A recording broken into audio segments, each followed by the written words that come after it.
Você já se sentiu observado pelo passado? Não por uma pessoa, mas pelo peso do tempo em si, por objetos que testemunharam vidas, segredos e silêncios. Existem coisas que absorvem as emoções ao seu redor, que se tornam recipientes de ecos esquecidos. Elas ficam em sótãos empoeirados, em prateleiras de antiquários, esperando por alguém que as ouça de novo. A história de hoje é sobre um desses objetos e sobre um homem chamado Daniel, que descobriu da pior maneira que nem todos os ecos merecem ser ouvidos. Daniel era um restaurador, não de grandes obras de arte, mas de pequenas nostalgias. Ele encontrava beleza em relógios de bolso parados, em câmeras fotográficas de fole rasgado e principalmente em rádios antigos. Para ele, cada válvula, cada circuito de cobre era uma veia por onde um dia correram as notícias do mundo, as canções de amor e as vozes de uma era distante. Foi em uma feira de antiguidades, espremido entre barracas de moedas e móveis lascados, que ele o viu. Era um rádio de válvulas, modelo capela, feito de uma madeira escura e nobre, quase negra. O dial de vidro estava intacto, com nomes de cidades há muito emudecidas: Budapeste, Oslo, Praga. O vendedor, um velho de olhos cansados, quase o deu de presente. "Leve-o", disse o velho com um suspiro. "Ele nunca funcionou para mim, só emite ruído, um ruído triste." Daniel sorriu. Ruído triste era a sua especialidade. Ele viu ali um desafio, uma peça magnífica que só precisava de um pouco de cuidado para voltar a cantar. Que aquele rádio não cantava, ele se lamentava. Em sua pequena oficina nos fundos de casa, Daniel trabalhou por semanas. Limpou a poeira de décadas, substituiu capacitores estufados e soldou fios rompidos com a precisão de um cirurgião. Finalmente, numa noite chuvosa, ele girou o botão de ligar. As válvulas internas aqueceram, emitindo um brilho laranja e acolhedor. Um chiado suave preencheu o silêncio. Era o som da vida retornando. Ele começou a girar o sintonizador, devagar. Passou por frequências mortas, puro ruído branco. Mas então, entre duas estações, ele ouviu algo. Não era música, não era um locutor.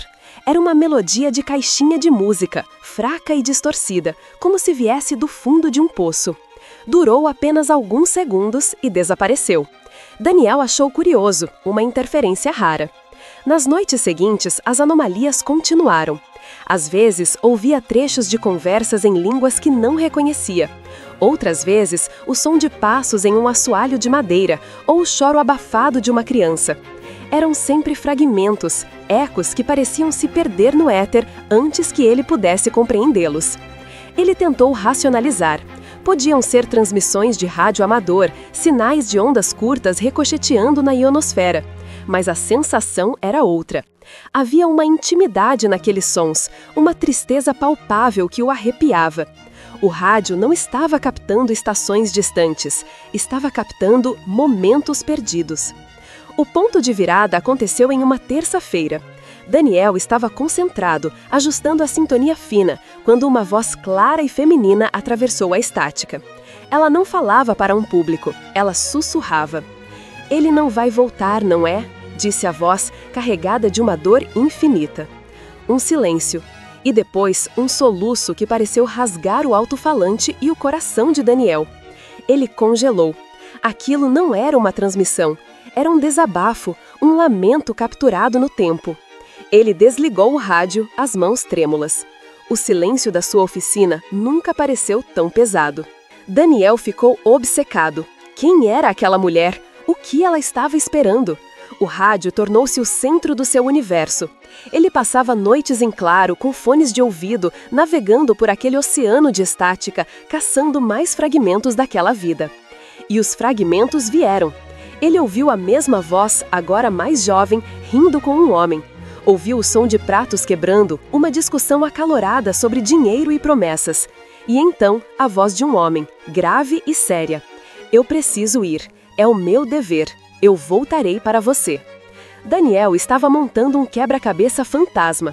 Uma história de amor, promessa e perda, ecoando através das décadas pelo circuito de um velho rádio.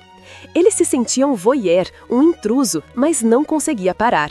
A solidão daquela mulher parecia ter se infiltrado nas paredes de sua própria casa. Ele começou a negligenciar seu trabalho, seus amigos. Quando lhe perguntavam o que estava acontecendo, ele não sabia o que dizer. Como explicar que estava vivendo através dos ecos de uma família que nunca conheceu?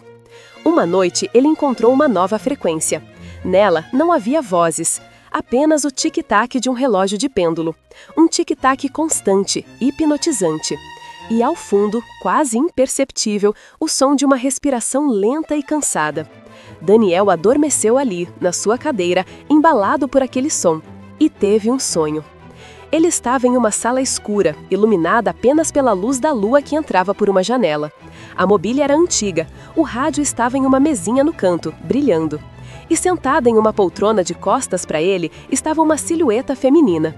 Ela não se mexia, apenas respirava, no mesmo ritmo do som que ouvira. O tic-tac do relógio preenchia a sala. Daniel sentiu uma vontade avassaladora de se aproximar, de tocar em seu ombro, de dizer que ela não estava mais sozinha. Mas seus pés estavam pregados no chão. Ele acordou com o coração disparado. A oficina estava fria, o rádio estava silencioso. Mas Daniel sabia o que precisava fazer. Ele se aproximou do aparelho, sentindo o cheiro de madeira velha e ozônio. Com uma delicadeza quase reverente, girou o sintonizador até a frequência do sonho. O tic-tac estava lá. A respiração também. "Eu sei que você está aí", sussurrou Daniel para o alto-falante. "Você não precisa mais esperar." Por um longo momento, nada aconteceu. O tic-tac continuava, implacável. Daniel sentiu uma ponta de decepção. Talvez fosse tudo imaginação, afinal. Ele estendeu a mão para desligar o rádio uma última vez. Foi quando aconteceu. O tic-tac parou. A respiração cessou. E, pela primeira e última vez, a voz da mulher falou diretamente a ele. Não era um eco, era uma presença.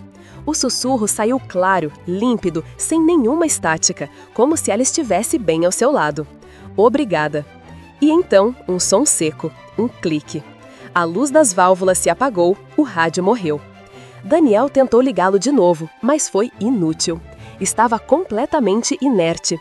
O circuito que por tanto tempo guardou aqueles lamentos finalmente encontrou paz. O silêncio que se instalou em sua oficina era diferente agora. Não era pesado, nem vazio, era um silêncio de descanso. Ele nunca mais conseguiu consertar aquele rádio. Ele permanece em sua oficina até hoje, uma peça de museu silenciosa. Daniel voltou ao seu trabalho, mas algo nele mudou. Ele passou a olhar para os objetos antigos com um novo tipo de respeito, quase um temor. Porque ele aprendeu que dentro da madeira e do metal, às vezes não existem apenas memórias, existem almas, esperando para contar sua última história, esperando por alguém que sintonize na frequência certa. Cuidado com os ecos que você convida para dentro de casa. Alguns deles podem estar esperando por você, para finalmente poderem descansar.